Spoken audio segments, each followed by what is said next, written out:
Hello, entrepreneurs and friends. Today we're talking about the biggest W-4 mistakes that could be costing you money and most importantly, how to fix them. Because let's be real, nobody likes handing over more money than they have to. Now, if you're new here, nice to meet you. I'm Coach Tasha, a tax strategist and business consultant, and I help entrepreneurs and working professionals make smarter tax decisions so they can keep most of their hard-earned money. Now, please be sure to like and subscribe, and a big hello to my returning subscribers. By the end of this video, you'll know exactly what to do to make sure you're keeping more of your money where it belongs, in your pocket, okay? Now, one of the biggest mistakes people make, right, on their W-4 is choosing the wrong filing status, right? And not realizing how it affects their actual tax return when it's time to file.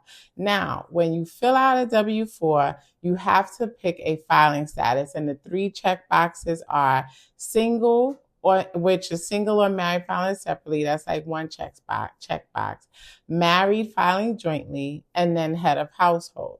Okay. Now I know it seems simple, but that's where things can really go wrong, especially like for married couples, because if you and your spouse work, each of your employers is only looking at your individual income when calculating how much tax to withhold. Now, they don't automatically factor in your spouse's income, right? And that's where people get hit with a tax bill at the end of the year because their combined income puts them in a higher tax bracket, but their withholding didn't account for it. Now, speaking of tax brackets, make sure you go and watch my previous video that I did a while back on understanding your tax brackets. And I'll be sure to leave that link in the description below, okay, in the description box below. Now, anyway, this is how to fix the problem. If you and your spouse, okay, each have only one job, both of you should check the box in step 2C on your W-4s. Now that tells your employers to adjust your withholding to reflect your combined income, which helps prevent you from underpaying taxes. And even if they have more than one job, like make sure that's always checked. Now, here's where you might need extra adjustments, because if one of you makes significantly more than the other, the step 2C checkbox might not be enough, okay? You may still need to add extra withholding in step 4C. All right. Now, if you have side income or 1099 work or other untaxed earnings, you should factor that in as well, right? If you're unsure, then I suggest using the IRS tax withholding estimator on their website to get a more accurate number based on both of your incomes. And of course, if you want to make sure that everything is really set up correctly, then you should actually consult with a tax professional. Okay, to help you avoid surprises at tax time. Now let's talk about dependents, okay? This is where a lot of folks go wrong because some people claim too many dependents and because they want to like get more money in their paycheck, but then when tax season comes and it's time to file and all the things, you're usually going to owe. Now, other people do the opposite and they actually don't claim enough, meaning they usually wind up getting a big refund, but they've honestly just been giving the IRS an interest-free loan all year, okay? So when you fill out the line items in step 3, you have to be careful. And although the IRS no longer allows you to like actually claim dependents, like when we just used to put a number if we're claiming 1, 2, 5, whatever dependents we were claiming, right? It was just so much easier, but now it's just different. Okay. Now I don't want to overwhelm you, but here's a sidebar. Even though the IRS no longer allows you to do that, just keep in mind that as far as your state is concerned, okay, that's a separate situation and you can still put the number of dependents you're claiming over there. Okay.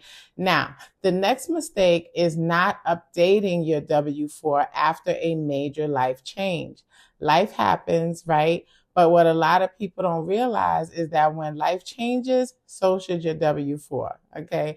For example, if you got married, if you had a baby, if you got divorced, maybe you had another life change, maybe you no longer qualify to claim the dependent that you used to claim, okay? That means your W-4 probably needs an update. Now, I always tell my clients, if something major happens in your life, check in on your W-4, okay? A quick adjustment now can save you from a major tax headache later.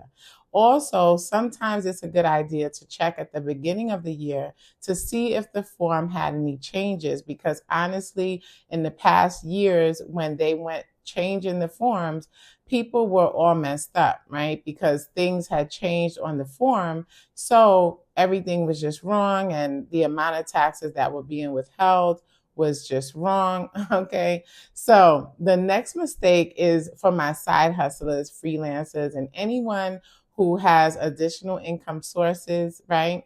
If you only fill out the basic W-4 and ignore step 4C, you might not be withholding enough taxes, especially if you have a side hustle or 1099 income. Now, 1099 income can come from different sources, like if you're doing like DoorDash, Uber Eats, etc. Maybe you're a realtor, you work for a brokerage.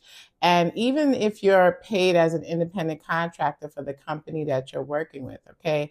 But yes, if you have extra income that isn't taxed up front, step 4C on the form is where you can add additional withholdings so that you're covered.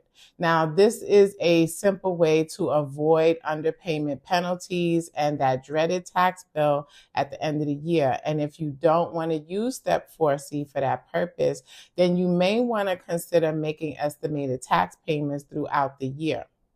Okay, so ladies and gentlemen, now that you know the top W-4 mistakes, let's talk about how to actually fix them. Okay, step 1, pull out your most recent pay stub and check how much is being withheld. Okay, step 2, use the IRS tax withholding estimator, excuse me, to see if you're on track. Step 3, if you need to make changes, fill out a new W-4 and submit it to your employer. This is not something that you have to wait until tax season to fix. And please never let your employer tell you that you cannot update your form, because yes, you can.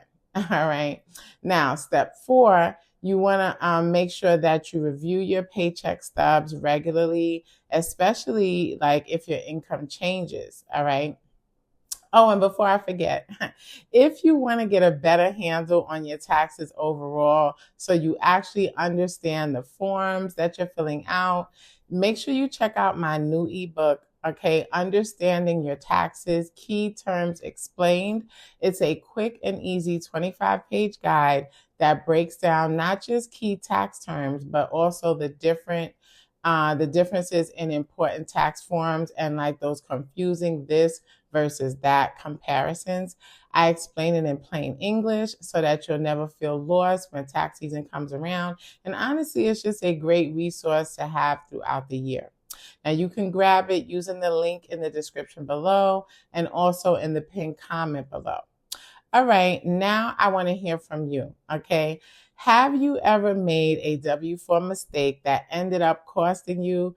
Be sure to drop it in the comments so we can all learn from each other. All right. Now, if this video helped you, please do me a favor, hit that like button and be sure to subscribe. And if you want to send me a super chat, that would be great. Okay. Support the channel and turn on your notifications so that you don't miss my next tax saving tip. Also, check the description below because I've got links to my other W-4 videos and a link to join my free newsletter. Don't leave money on the table. Make sure your W-4 is working for you, not against you. Thanks for watching, and I will see you at the corner of success. Bye for now.